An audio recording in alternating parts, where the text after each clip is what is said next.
परी ये पिछारी घरवाली मेरी कहतियात, घर में घुसे हो बाजार चौना जाओ जी, हल्द लाओ मिर्च लाओ और तुम धनिया लाओ, कूटवे के काजे धनकुटा मंगाओ जी, ताते जे रड़ुआ भरे रोटिन ते लड़ुआ भरे सूखी खाओ जा रोगी सरकाओ जी, रात के सिनेमा से 1:30 बजे आओ जी, फोरा नहीं फुंसी नहीं, डॉक्टर हकीमन से जेब को बचाओ जी, जाड़े में 4-4 महीना न नहाओ जी, और कुंवारे रहोगे तो सुखारे रहोगे लला, जान बूझ नाक में नकेल ना भराओ जी। शादी से आधी आजादी खत्म। राजा दशरथ बोले देवी क्या बात है, क्यों पड़ी हो? तो जवाब दिया महाराज हमें एक बात बताइए। क्या बात है? बोले महाराज आपके राम का राज लगे। बोले हाँ है ना, भरत को खबर भी नहीं दी।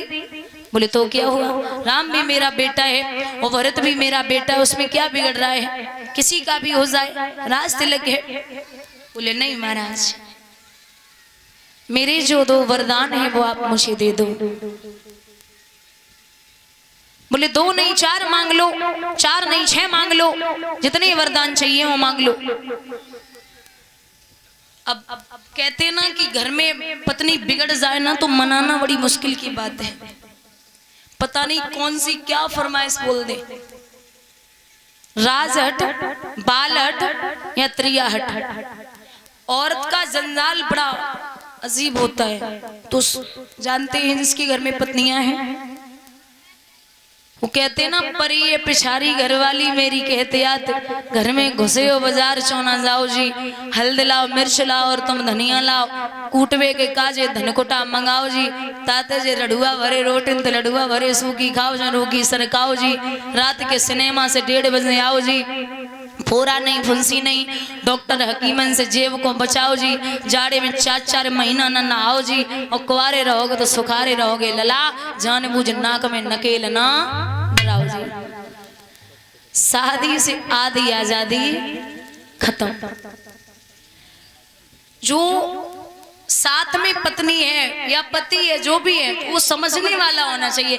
जब तक एक दूसरे को समझेंगे नहीं तो फिर ढकेलते रहो, जिंदगी भर ढकेलो ही ढकेलो है और कुछ ना है। रिश्ता वो है, जरूरी नहीं कि शादी हो गई बच्चे हो गए बस हो गया सब कुछ, ये नहीं मायने रखता। मायने ये रखता है कि एक दूसरे को पहले समझना है। पूरी जिंदगी काटनी है, 2-4 दिन का खेल नहीं है। क्योंकि ये यहाँ जो फंसे हैं ना, शादी के बाद जब हम आप आते हैं यहाँ पृथ्वी पर तो 2 पैर होते, 2 पैर होते पक्षी के, आकाश में उड़ो चाहे जा रहा हो चाहे जैसे घूमो। और जब शादी हो गई तो कितने हो गए? 4 पैर होते पशु के, शादी होते ही होते खूंटा से बन गई। अब 2 बच्चा हो गए, 8 पैर हुए। 8 पैर होते मकड़ी के, जिंदगी भर जरा बनाते रहो फिर वह जरा से निकलने वाले ना। ये इंसान की गति वो है, ध्यान से सुनना बुजुर्गों। एक व्यक्ति कुछ धन लेकर के घर से निकला तो अंधेरा हो गया, उसे लगा कि ऐसा ना हो मेरे पीछे चोर लग जाएं और मेरा धन लूट ले। तो जा रहा था, जंगल का रास्ता था। अब आपने देखा होगा जब वृक्ष से पत्ते गिरते हैं, गर्मी में जब पत्ते गिर जाएं सूख जाते हैं, आप उन पे पैर रखना तो आवाज आएगी। अब वो व्यक्ति जा रहा था, पत्तों पर जब पैर रखता तो आवाज आती। उसने विचार किया ऐसा न हो चोर आ जाए। पीछे देखा तो 5 चोर उसके पीछे लग गए। जब 5 चोर लगे तो पहले तो उसके अकेले पैरों की आवाज आ रही थी, अब कई पैरों की आवाज आने लगी। उसने पीछे देखा तो 5 चोर लगे हैं। विचार किया मौत पक्की है, धन जाएगा, आज तो लुटना ही है, लेकिन इतनी आसानी से धन नहीं दूंगा, चाहे जान चली जाए। स्पीड बढ़ाई। अब वो जितनी जल्दी चल रहा उससे कई गुना ज्यादा जल्दी चोर चल रहे। जब तक वो बढ़ता गया, आगे था कुआं। एक बरगद का पेड़ था, तो आपने देखा होगा जो पुराने बरगद के पेड़ होते हैं उन पे जटाएं लटकी होती हैं बड़ी बड़ी। तो जटाओं को पकड़ के वो कुएं में अंदर घुस गया, दोनों तरफ पैर लगा लिए।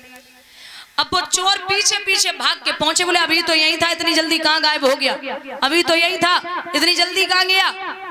लेकिन बेचारा भाग के आया था तो उसके सांसों की आवाज बाहर तक जा रही थी। अब महाराज चोर समझ गए कि देते ही है, अबे ना तो थोड़ी देर बाद निकलेगो, आएगो जरूर। कुआं की पार पे पांचों चोर बैठ गए, और जब पांचों चोर बैठे तो काफी देर हो गई। विचार किया अगर ऊपर गए तो चोर बैठे, इससे अच्छा ये है कि हम नीचे कुआं में उतर जाएं। कुआं था सूखा। विचार किया कि कुएं में नीचे उतर जाएं, तो जैसे ही निगाह पहुंची नीचे कुएं में काला सर्प घूम रहा है। अब विचार किया कि अब मुझे कोई नहीं बचा पाएगा, मौत तो पक्की है, क्या करे। तो चारों तरफ उसने निगाह डाली, हाथ तो दर्द कर रहे, अब नीचे उतरेगा तो सर्प है, मार डालेगा, काटेगा। तो ऊपर देखा, ऊपर निगाह पहुंची तो जिन जटाओं पे वो लटका हुआ था उन जटाओं को दो चूहे काट रहे हैं। अब समझ गया कि मुझे मरना है, निश्चित है, लेकिन मर जाऊंगा, धन इतनी आसानी से नहीं दूंगा। कछु देर बाद बड़ी गलत टाइम पे एंट्री लेते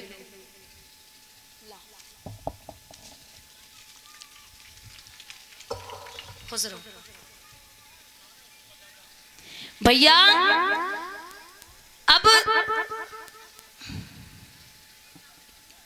जब वो जटाओं पे लटका हुआ था तो उन जटाओं को दो चूहे काट रहे थे।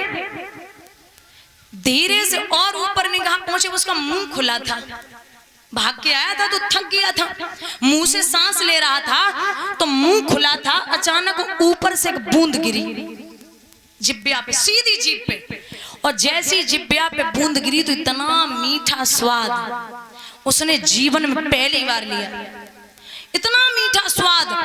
अब वो चोर भूल गो, कुआं में लटको वो भूल गो, चूहा भूल गो, सर्प भूल गो। अब बुझा सोच रहे हो जब बूंद कहां से आ रही, एक और मिल जाए। और बूंद शहद छोड़ रखा था मधुमक्खियों ने, तो वो एक एक बूंद शहद की आ रही, सो बड़ी मीठी लग रही। अब वो सब भूल के जब सोच रहे हो कि एक बूंद और मिल जाए, बस जो होगा बाद में देखा जाएगा, जब बूंद एक और मिल जाए। हम आपको ये कहानी नहीं सुना रहे संतों, कहानी के माध्यम से ये समझा रहे हैं कि वो व्यक्ति कोई और नहीं, हम और आप हैं, और हमारे और आपके पीछे 5 चोर लगे, काम क्रोध मोह लोभ और अहंकार। और जिस कुएं में हम और आप लटके हैं वो है मृत्यु लोक, और जो जटाएं हैं ना वो है हमारे और आपकी सांसें। और जिन जटाओं को दो चूहे काट रहे हैं वो एक है दिन और दूसरा है रात। और जो काला सर्प घूम रहा है कुएं में वो है हमारा और आपका काल। और जो शहद की बूंदें गिर रही ना एक एक, वो है धन। आज 1 लाख को मुनाफा हो जाए ना तो व्यवस्था सोच रहे कल 2 लाख की व्यवस्था हो जाएगा।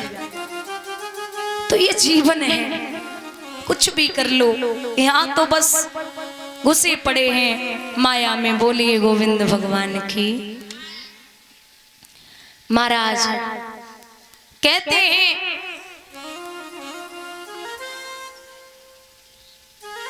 कि यहाँ रानी जवाब देती है, महाराज शायद आप नहीं जानते, मेरे 2 बरदान पिया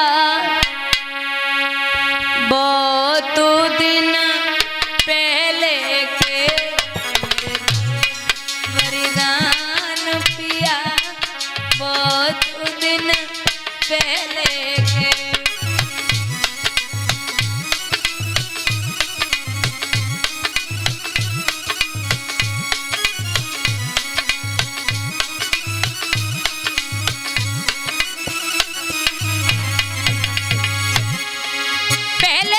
पहले के राजा